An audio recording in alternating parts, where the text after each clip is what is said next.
Howdy everyone, Matt here. Matt the PT coming at you once again with another video.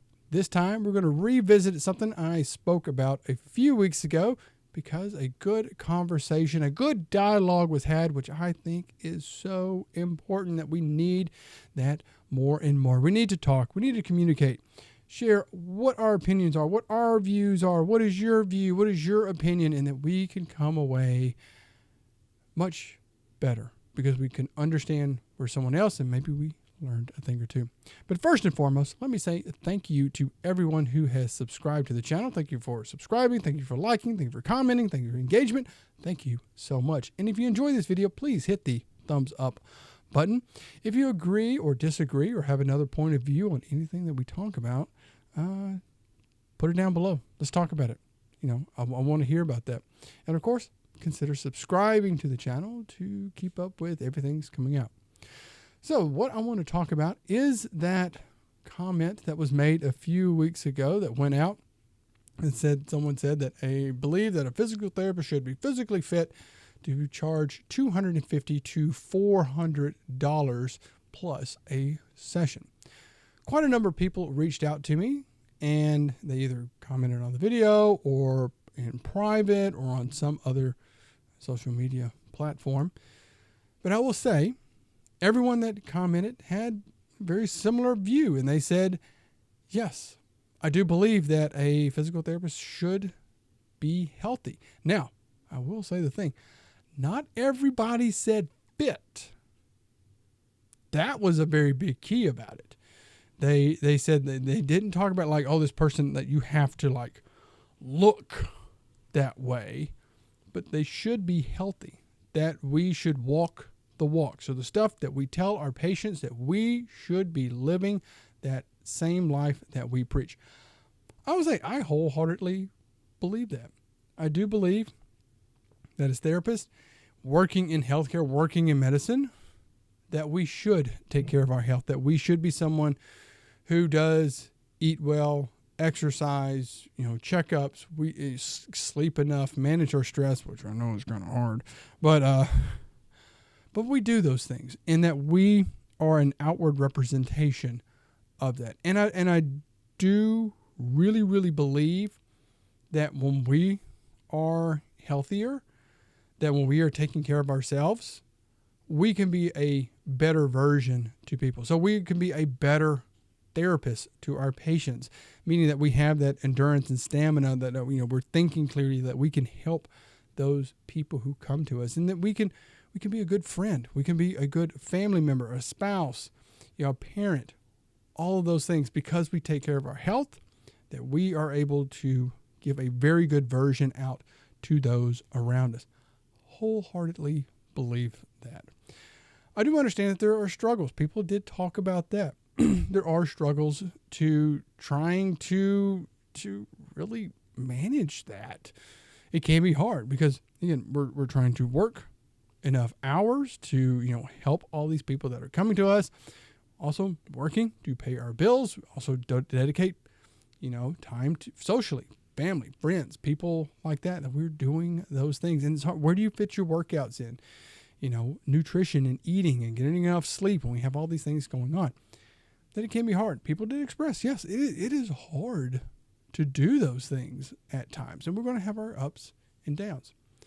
Now, someone did make a very, very, very good point, and I didn't even really think about this, that, this person had made the point that being physically fit, and, that, I would say that can kind of vary. People tend to look at somebody like the fitness influencer, somebody that's broad shoulders and the six-pack abs and just super lean, and they think that person's like super healthy. But I've known many of them in my life and met many of them and find out like, boy, they're struggling. Like their health is struggling. And how often do we hear that these, somebody like that passes away due to some health issue? So, but they brought up that point. They said, looking like that could be very intimidating and overwhelming to patients.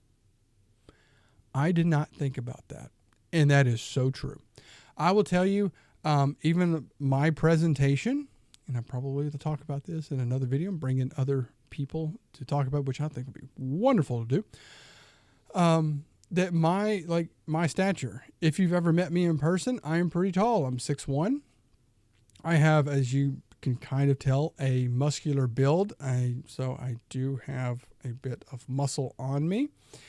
And I can look intimidating to people.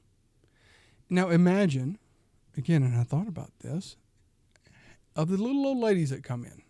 So I've had those patients, those ladies that come in 60s, 70s, 80 years old, tiny, you think of your grandmother, and they see me walk into there. It's the first time they've ever seen me, and they are scared because they see this big man coming in there, and they're scared. And I've seen that through all sorts of people as well. They think, what do they think?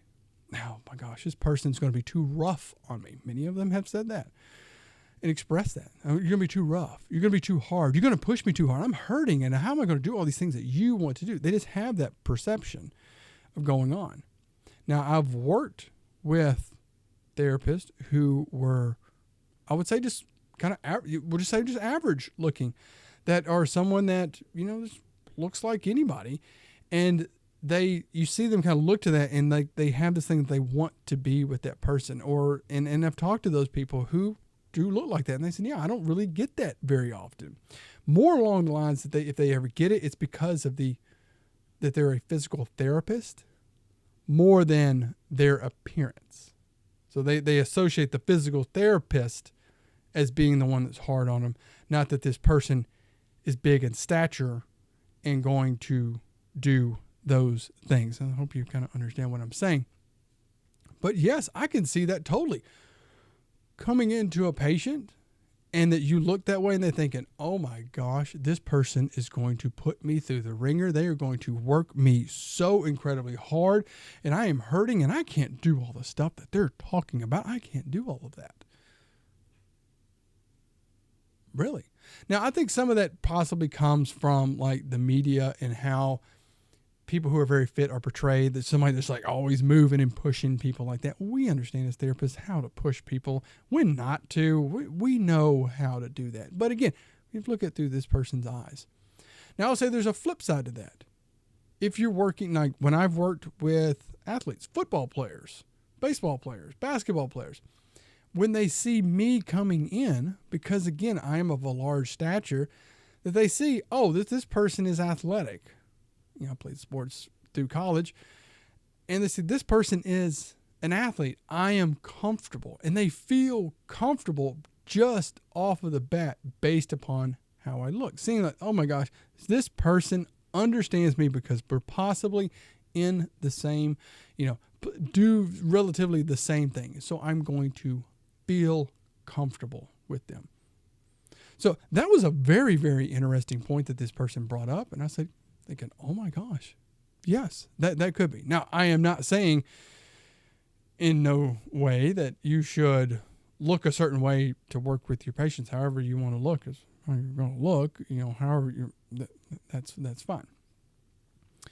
Now, I will say, going to the second part, that the original person that posted made a video, and they are talking about it because they had a lot of engagement and stuff like that.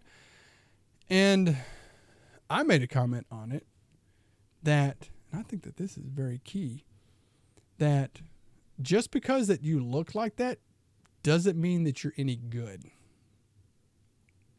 I think that's a big thing that was lost on it. That, just because you're physically fit, does that mean that you're a better therapist?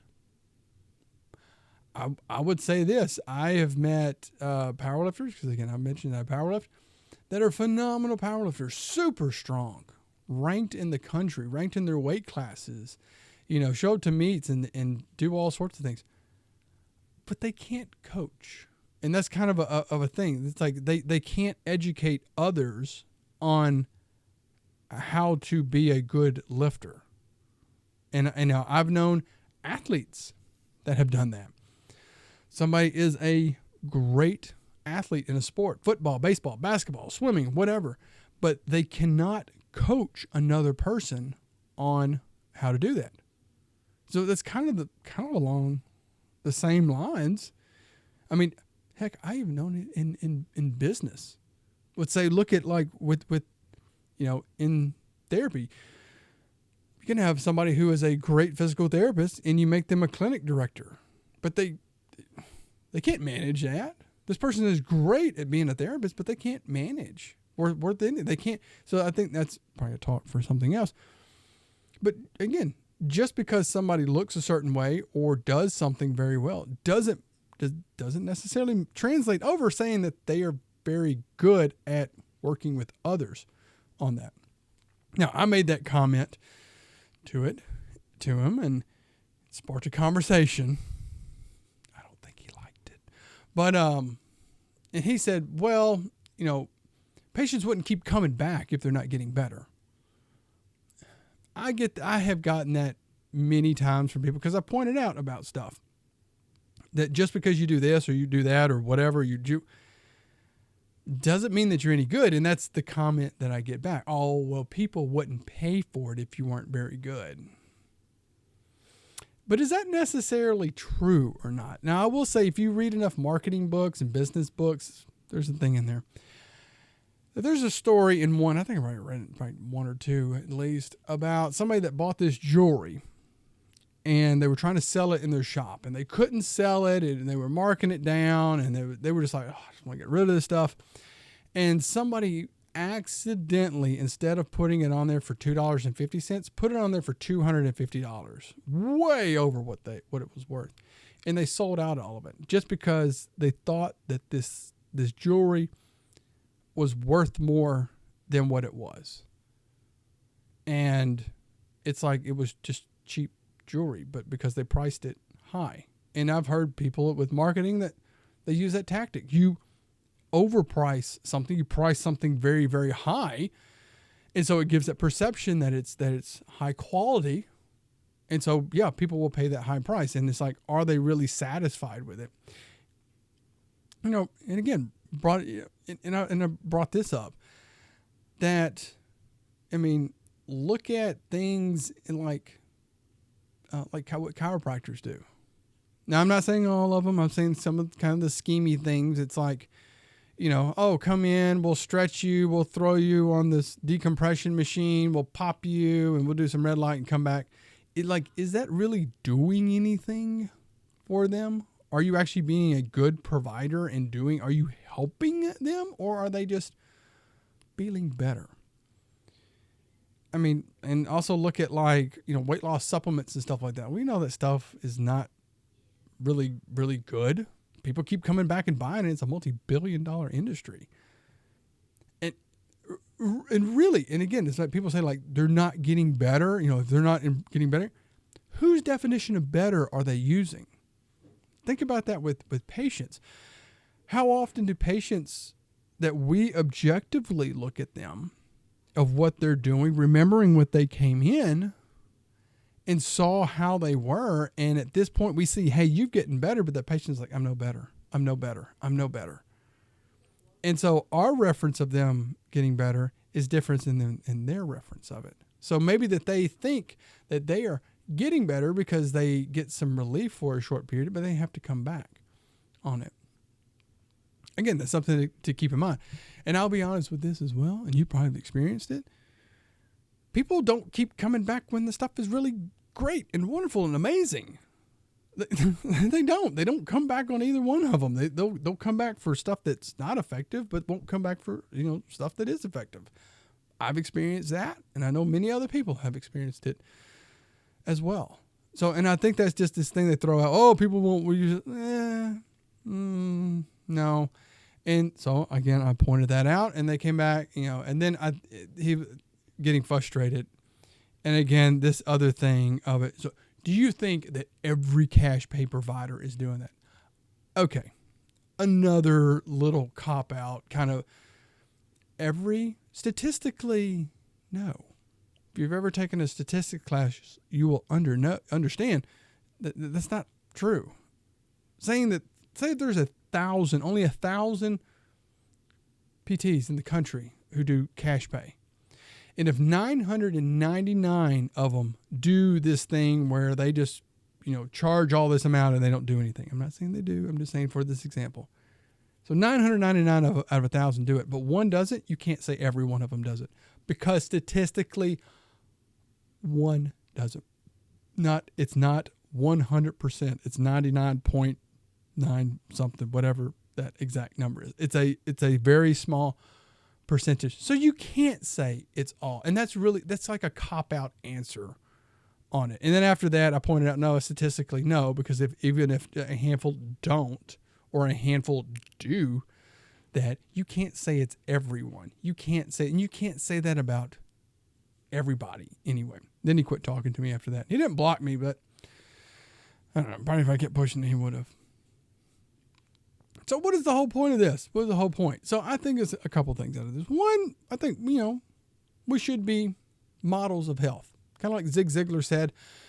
He said, you should use what you sell. He was a big salesman. So, if you sell Fords, you should drive a Ford. If you sell, a type of computer, you should utilize that. And, if we are promoting physical therapy, we should promote that we are living a healthy lifestyle. We are living those healthy things. And again, I think that's going to carry over to many, many other things of being as healthy as we can to better provide to our patients.